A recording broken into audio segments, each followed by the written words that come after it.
Hi, everybody. I'm Helen Stock from the MGA, and joining us today in our interview series for a MGA live conversation is LPGA champion and New Jersey native Marina Alex. Marina, thank you for joining us today. How is everything on your end down in Florida? It's okay.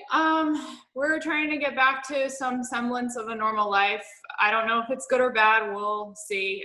Some states are just ready to get back at it, and I know people are kind of antsy too. So I just hope it doesn't backfire. I think we all agree and we all echo that sentiment. Have you been playing a lot of golf? A little, not that much. It's just hard. I was talking to someone else about this the other day.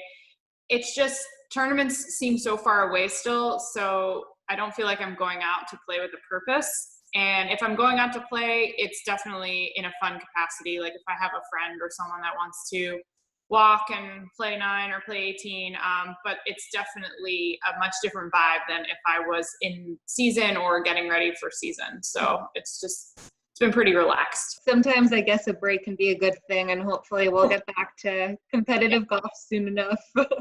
Everyone's going to be very ready. Speaking of competitive golf, you are from New Jersey and you grew up playing and basically learning the game at North Jersey Country Club, and then competed locally throughout New Jersey, the Met area, and then on a national level. But what was it like playing at North Jersey and growing up there? No, I didn't realize how amazing golf in the Northeast was until I left the Northeast to go to college and then to play on Symetra Tour and the LPGA. We're all pretty spoiled with the golf courses that we play. North Jersey, it was a great track, and I just didn't know what I had until I left, and I was like, wow, I kind of miss, golf back there, and I crave to go back and play some of the courses that I got to play growing up, which, when you look back on it, you're like, wow, this is like people would die to play these places.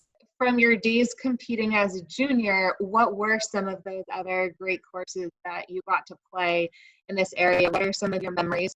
A memory that stands out that on 2 courses that I got to play, one was Quaker Ridge, which it down the street from Wingfoot, didn't know much about it other than, that Wingfoot's there and that's the place. But I believe I played a Met Open there as a junior, and it was the hardest course I had ever played at that point in my life, and I was way in over my head. I remember getting off the course with my mom, and I was almost in tears because I don't know what I shot, but it was so high. But looking back on it, I'm like, wow, it's just a special golf course, and to play it when you're a kid is just, it's crazy to think. Same with Ridgewood was another course that, now the PGA Tour, they have their rotation for the playoff series there. And it's just so special. You almost in a sense take it for granted. You just think this is golf everywhere, and it's totally not. So I'm way more appreciative of those experiences that I had as a kid. So I know that your brother also competed a lot as a junior. He played in a number of MGA events. What was it like? You guys are, I think, pretty close in age. What was it like, the two of you growing up and playing in these junior events and competing? It was fun. He played a ton of stuff in the Met section. My dad played a ton of Met section amateur events, and so I think it was just seemed so normal, this was our life, and we play golf together every afternoon after school, and we would play 9 holes, my brother, my dad, and I, and it was just, that seemed again totally normal. I've met so many more people both in and out of golf. I realized what a special experience that is for both of us to share golf, but to share it growing up where we did. I think something that we all love about the game of bringing everybody together, especially families. But so now you live down in Florida. How often do you still get back up here, and have you been back to North Jersey lately? I have a little bit, but it's been a while. My parents actually moved from Wayne, where I grew up, to Ponte Vedra Beach, which is just outside Jacksonville. And my dad had to relocate for the company that he works for in 2012 or 13. So it's been a while. And I try and get back there my putting coach and my godfather teaches out at Crestmont in, I think it's West Caldwell. So I get out there quite a bit, and that's like a good taste of being back in the like Northeast golf that I miss. And even that course is like really hard. I go out to play and I'm just like, oh, this is like nothing like playing in Florida. Like Florida's so like such a breeze, and like you get back and you're just tested like all the time with rough and elevation changes and fast greens, and it's a ton of fun if you love to play, but it's not as easy. Well, speaking of other courses in New Jersey, do I have this right that your first LPGA event was at the ShopRite LPGA Classic, which is here in New Jersey, down in Atlantic City? But what was that like, playing in this event in your home state, a huge LPGA event? What was that experience like? It was really cool. I remember writing a cover letter to the tournament director, Tim Aronson, who's an awesome guy. And I was just like hoping for a chance. You know, I was graduating, I believe, a couple weeks prior to that. My plan was to turn pro. I wanted it to be my first start as a professional. And you don't know what you're going to get. You know, you write these letters, you create your story, and you hope, but you just don't know. Like, they may want something different or someone different, and that's totally their call. But it was awesome. You know, he called me and he told me, yeah, we want you to play. It's going to be great. And it's just such a, I don't know, it's like a full circle thing. You know, you start your career playing golf in the state of New Jersey. I think my first ever tournament I was like 7. It was a Pee Wee junior. This was like before even getting involved in any WMGA events or any state stuff. And to be able to like turn pro, and that's like the first event on the first tee, you're in your home state. I mean, that's really cool. So I don't know if many people will have that experience, to be honest, or can say that when they're done playing that they're first. And, you know, it would be for me, whenever that time comes, like I would love it to be the last event I play as well. Like just some sort of, you know, just tradition and like homage to like where I've grown up, which would be amazing. So you've played in that event since then, obviously. Do you have any other memories from that, of coming back here again to play? It's funny, the first year I played, when I played my first ever event, my dad caddied for me, which was really cool, and I had like a terrible first round. I was so nervous, you know, everything was very overwhelming. And I went out the next day and played incredible. I think I shot a 66 or something like that and made the cut, which was like, I couldn't believe it. And I get out there like for the third round, and there's just like all of these like Christy Kerr and Laura Davies and like all of these people that I've watched growing up are like warming up next to me and like playing in front of me or behind me. And I'm just like, this isn't real. And I actually, in my first few years on tour, struggled at that golf course, like figuring it out a little bit. And the last, I'd say I want to say it's the last 2 years that I've played there, I've played so much better than I've ever have at that event specifically. And it makes me feel so much better. I hate going there and just like not being able to put in my best effort or just not get the result that, you know, I'm personally looking for. But it's also, I guess, a little bit of a pride and like a home state thing. Like you just want to do well.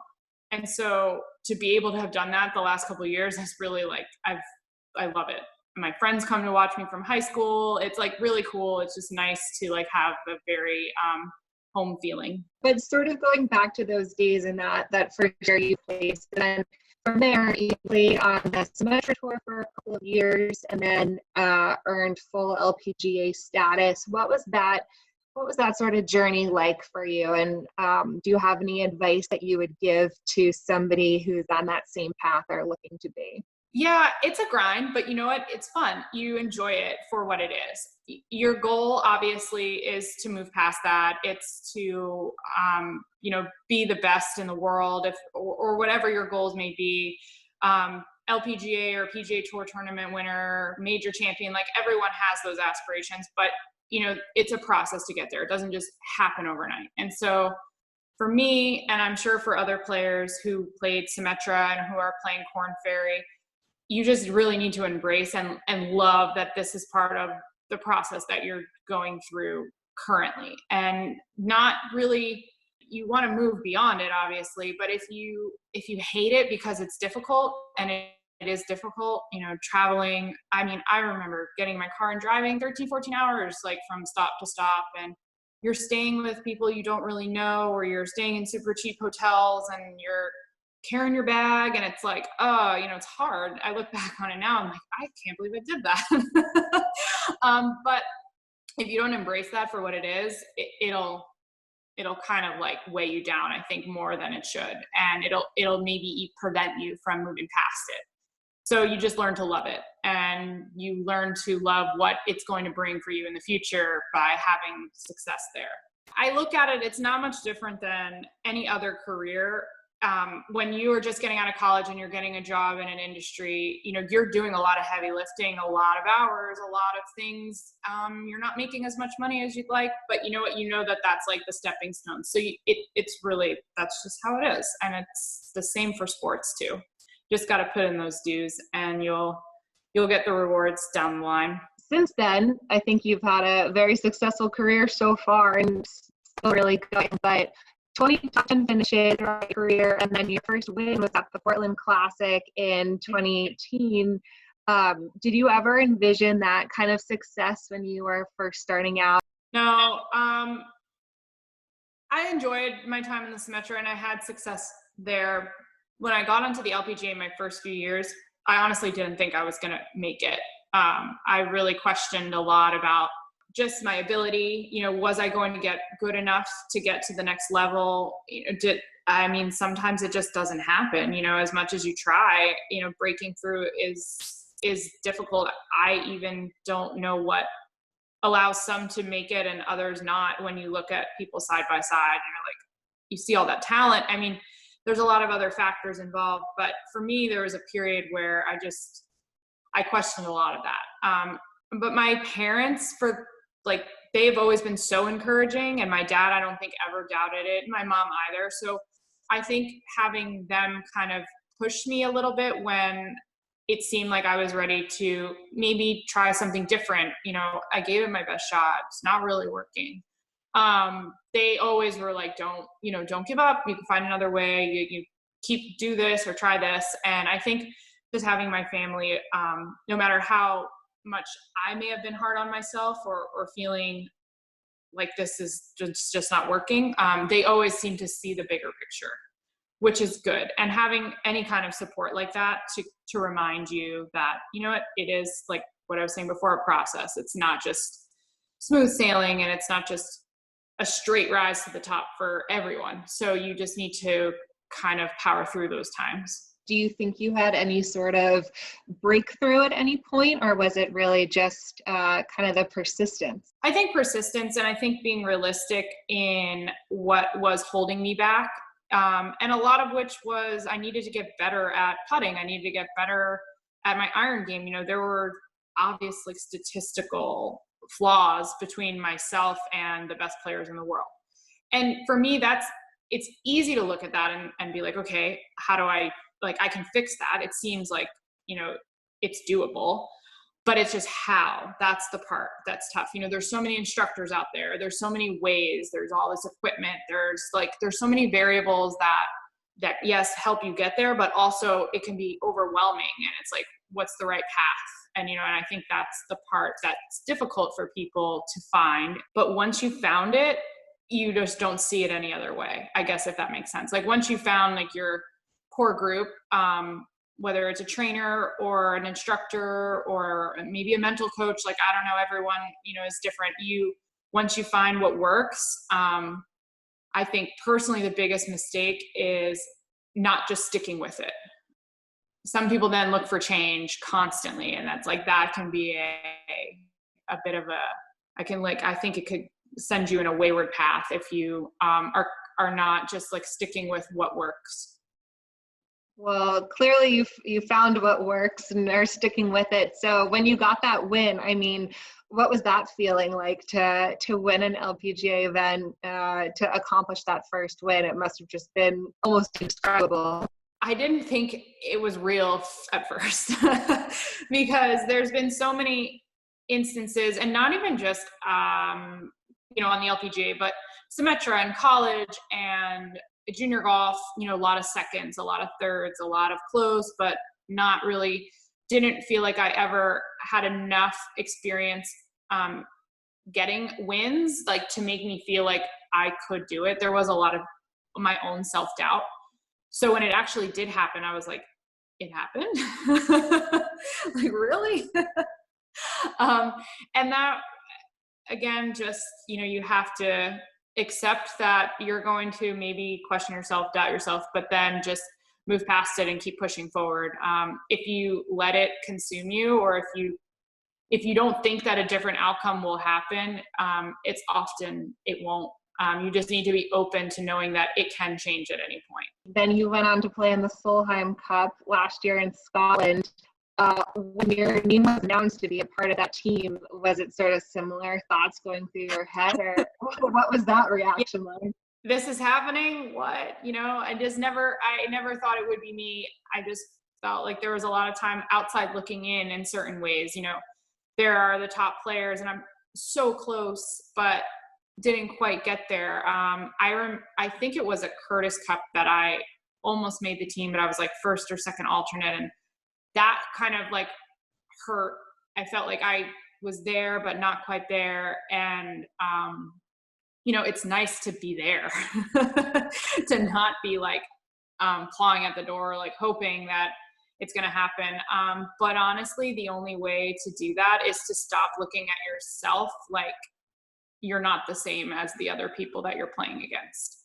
And as soon as you start really having some self-appreciation and confidence, and it doesn't ever need to be a sense of cockiness or arrogance. It's just a sense of assurance that, you know what, I've worked really hard at this. Like, I have skills, I can do these things, and I can do them as well as the other people that I'm playing against. And it doesn't ever need to be more than that. It's just, you need that in order to really succeed when you're under pressure, because otherwise, if it's like a fake foundation, it kind of just all falls apart. So what was that kind of whole week like, or leading up to it, representing America and being on Team USA with, it's, you know, you're there as part of the top players, you're one of them. So with all of these other great players, can you tell us a little bit what that was like? Yeah, it was amazing. Julie must have had a lot of confidence in me. I mean, she told me, I want to say maybe a couple days before we got started with the matches, she was like, I really want you playing, you know, 3 out of the 4 day of the partnered up. So we have like 2 each day, obviously Friday, Saturday. She's like, I want you to be in, you know, 3 out of those 4. And then obviously everyone plays on Sunday, which I was like, wow. I mean, rookie, no idea what I'm doing. Like, that's a lot to say there. But it's cool to have a team. It's cool to have people that are sharing that rookie experience with you, but then also people who have been there before. So like that good mix of, hey, here's some experience, but also, you know, Allie McDonald and Brittany Altamar, like, we're in this together. Like, this is brand new for us. So, you know, you don't feel alone in that sense. And I think that helps alleviate some of the nerves, because you're freaked out. Like, the first tee is like insane. There's so much energy and you're just like, okay, let's make contact with the ball. Back to like basics. Can't imagine what it must feel like to hit that first tee shot, and then the sense of relief to have the ball be in the air. You are down in Florida. I know a lot of other LPGA and other tour players are down there. Who do you usually hang out with or practice or play golf with? It's been tough. Like, a lot of us have been really doing our own thing the last couple months, especially with the social distancing. I mean, not everyone has been keen to be playing together. But prior to all this, when Michelle was living here, she's moved in the last year. Her and I practiced and played a lot together. Jessica Corda, J. Marie Green. I'm trying to think who else. Austin Ernst. Lindy Duncan. Like I have a ton of people down here that I play a lot with, which is fun. Trying to get into more of the guys' money games a little bit if I can, but it's kind of hard to break through. So I saw that you did a takeover of the LPGA Instagram the other day, but not about golf, about cooking. Yeah. So is that one of your other specialties and hobbies? What are some of your top recipes to share? I love my family enjoys cooking, and I grew up in a kitchen pretty much, every day. Just watching my mom or my grandma or my mom's sisters, like they all are really great in the kitchen. So you just like learn things as you go. But being like Italian family, I just learned a lot of those basic things. Any kind of meatballs or sauces, like all of the like very feel good meals. I don't necessarily think I'm trying to learn to cook a little bit more healthy, but sometimes it just is not as satisfying.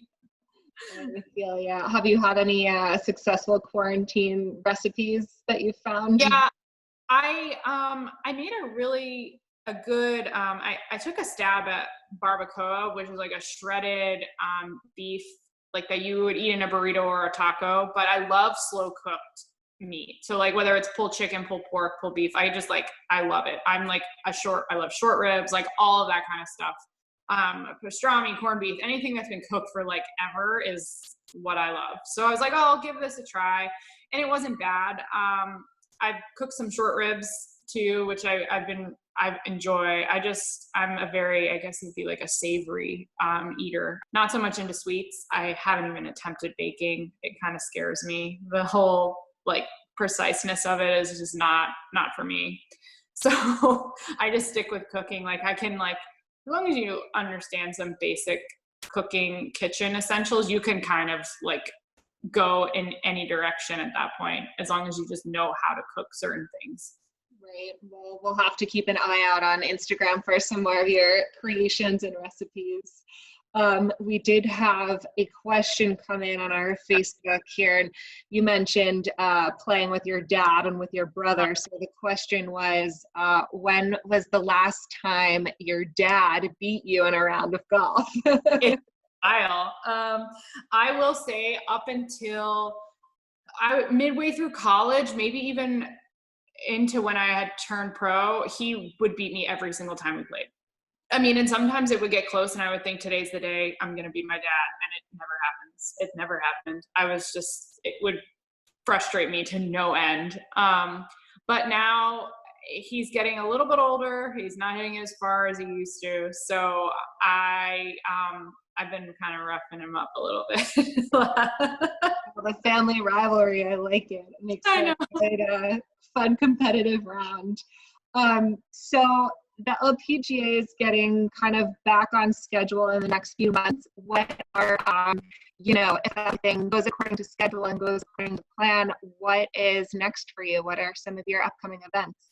So we're supposed to be scheduled currently is starting in Toledo, Ohio with the marathon, which is one of our longer standing events. And then we hop right over back to Atlantic City, which is awesome.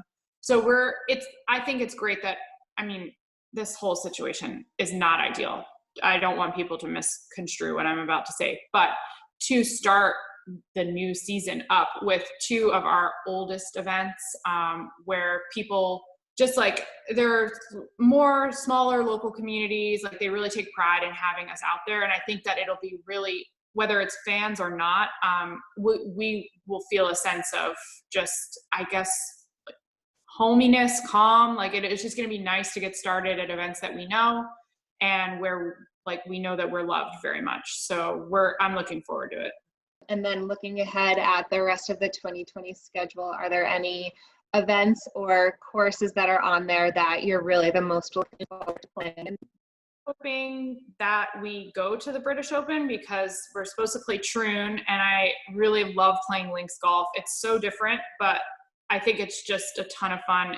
So like nothing like the Northeast, but you have to really think about your shots when you play golf in the Northeast. And you also need to think about golf when you're playing in the UK and yes, the thought process is different, but it's still requiring you to like be creative with your shot making, which I love that. So I really hope that we get to Aronimink for our KPMG Women's PGA Championship. That looked amazing. I don't know if it was a few years ago that they played the Men's PGA Championship. So that will be, I hope that that's still on the schedule, and that we're going to get there. I'm looking forward to both of those. I'm like actually really looking forward to watching the Men's Open at Winged Foot. I wanted to go this year. I don't know if that's going to happen now with how condensed everything is. I feel like I'll have an overlapping event, but there's some great golf on the schedule still. So let's hope we get to it. Yeah, definitely. And I know you have obviously great memories of top finishes and wins on tour, but what would you say is your favorite tour stop that's on rotation for you by LPGA Tour? Favorite course? Obviously, Portland holds like a special place in my heart, and I love going there. I love going to Atlantic City because I'm home. My family can come, my friends can come. It's just an overwhelmingly great support. And both of those courses are fun to play. They have a lot of character. Playing in Portland, you know, it's one of the only tree line courses that we play consistently, and it reminds me of being home a little bit. Just a similar vibe. The greens are similar, and the weather is like, it's like a nice summer. It's just like, I like it. It just feels homey to me. Those two are my favorite for sure. And I mean, you can't not love going to majors. So. Well, I think there's a lot to look forward to. We're excited to be able to watch you when the LPGA resumes. You come back to New Jersey and elsewhere. But just wanted to thank you for joining us today. It's nice to have a Met area native on here out there representing us on tour. So we wish you well, and we'll see you back on the course soon. It was a lot of fun. Thank you so much.